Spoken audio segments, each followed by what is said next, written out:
ان الصلاۃ تنہی عن الفحشاء والمنکر، یقیناً نماز روکتی ہے فحشاء سے اور منکر سے۔ یہ عام طور پر لوگوں کے ذہن میں رہتا ہے کہ صاحب یہ نماز ہم بھی پڑھتے ہیں لیکن نماز کے ساتھ لوگ 420 بھی کرتے ہیں، نماز بھی پڑھتے ہیں جھوٹ بھی بولتے ہیں، نماز بھی پڑھتے ہیں بلیک مارکیٹنگ بھی کرتے ہیں، نماز بھی پڑھتے ہیں یہ بھی کرتے ہیں۔ یہ ہے ہمارے معاشرے کا اور نوجوان نسل میں جو ابا اور جو بغاوت پیدا ہوئی ہے دین سے، میں بربلا یہ کہتا ہوں کہ یہ ان مذہبی لوگوں کا رد عمل بھی ہے جنہیں وہ اپنی آنکھوں سے دیکھتے ہیں کہ ہمارے ابا جان نماز میں تو بڑے پکے ہیں لیکن اتنے ہی پکے جو ہیں وہ دکان پر جھوٹ بولنے میں بھی۔ ظاہر بات ہے کہ بیٹے سے تو چھپی ہوئی بات نہیں ہے، آپ کسی سے چھپا لیں گے، آپ کی بیوی سے تو آپ کی کمزوریاں جو ہیں وہ چھپی ہوئی نہیں ہے، آپ کے گھر والوں سے، آپ کی اولاد سے تو چھپی ہوئی نہیں ہے کہ نماز میں بھی پکے ہیں، جھوٹ بولنے میں بھی پکے ہیں۔ ظاہر بات ہے کہ اس کا تو اس کی طبیعت، نوجوان جو ہے اس کا معاملہ یہ ہوتا ہے کہ وہ ان چیزوں پر غور کرتا ہے،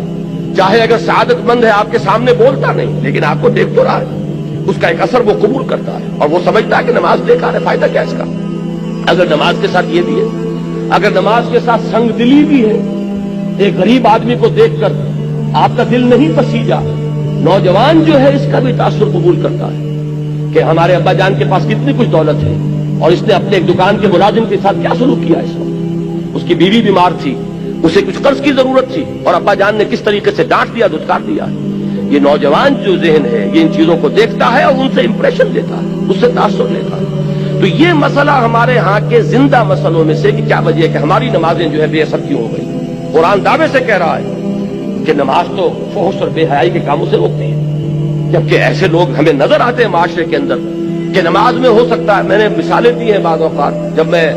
اپنی MBBS سے فارغ ہو کر تازہ گیا تھا منٹگمری جو اب سائیوال کہلاتا ہے، میں نے وہاں 2 اشخاص کو دیکھا، ایک وہاں حاجی بلیکیا کے نام سے مشہور تھا، اس کی یہ داڑھی تھی لمبی، اور نہ صرف یہ کہ نماز میں 100% بلکہ وہ خاصا آسودہ حال کھاتا پیتا آدمی تھا،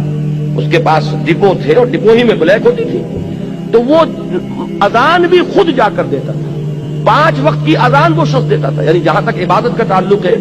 یہ ایک صاحب سائیوال کے بیٹھے ہوئے سر ہلا رہے ہیں تو وہ ان کے ذہن میں وہ صاحب آ گئے ہوں گے، لیکن بہرحال میں کسی متعین شخص کو نہیں، میں تو ایک مثال کے طور پر آپ سے کہہ رہا ہوں کہ یہ ہمارے معاشرے کے اندر وہ حاجی بلیکیا جو ہے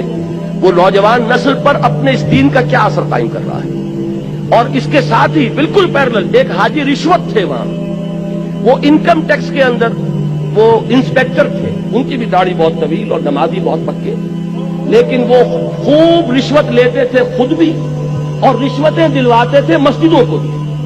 جا کے جب وہ کسی پارٹی کا گلا دباتے تھے تو اپنے لیے بھی کچھ لیتے تھے اور اللہ کو نہیں بھولتے تھے، اللہ کے گھر کے لیے بھی چندے لے لیتے تھے۔ یہ ہے ہمارے ہاں کی وہ دینداری کہ جس کی وجہ سے واقعہ یہ ہے کہ نوجوان نسل میں اگر دین سے دوری ہوئی ہے تو اس کے کچھ اسباب ہیں۔ اے باد صبا ہی ہمارے دست، یہ ہمارے اپنے کرتوت ہے کہ جس کی وجہ سے نوجوان نسل میں بغاوت پیدا ہوئی ہے۔ وہ کیوں ہے؟ وہ اسی وجہ سے ہے کہ یہ نماز رہ گئی رسم اذان، روح بلالی نہ رہی، پوری زندگی کے ساتھ اس کی کوئی کوآرڈینیشن نہیں ہے، اس کی کوئی مطابقت نہیں ہے۔ زندگی میں جو کچھ امنگیں ہیں، ارادے ہیں، جو ویلیوز ہیں، ویلیوز ان لائف، اس کا اس نماز کے ساتھ کوئی تعلق نہیں رہا۔ یہ ایک اپینڈکس ہے، یہ ایک ضمیمے کی حیثیت سے انسان کی زندگی کے اندر علیحدہ جڑی ہوئی شے ہے، اس کا اس کے اصل سیرت سے، اصل کردار سے کوئی تعلق نہیں۔ یہ وجہ ہے کہ یہ نماز وہ نماز نہیں ہے۔ ہمارا یہ حج 30 لاکھ افراد حج کر رہے ہوں، لیکن یہ کہ کوئی دنیا میں اس کا اثر، ہمارے ہاں سے اگر 1 لاکھ افراد حج کر کے آئیں تو کوئی 1% دیانتداری معاشرے میں ہر سال اگر بڑھے اس 30 یا 1 لاکھ افراد کے حج کرنے سے، تو آج 40واں شروع ہو چکا ہے، 40% تو ہمارے ہاں دیانتداری بڑھتی اور بددیانتی گھٹتی، لیکن نہیں، معلوم ہوتا ہے کہ وہ جو کچھ ہے وہ سب ہے، نماز و روزہ و قربانی و حج یہ سب باقی ہیں، تو باقی نہیں ہے۔ وہ بیچ میں جو روح ہے وہ نکل چکی، اب یہ ریچولز کی شکلیں اختیار کر چکے ہیں یہ اعمال، یہ وجہ ہے۔ ورنہ واقعہ یہ ہے کہ بندہ مومن کے لیے سب سے بڑی تلوار وہ یہ نماز ہے، اللہ کے ساتھ تعلق قائم کرنے والی سب سے بڑی چیز نماز ہے۔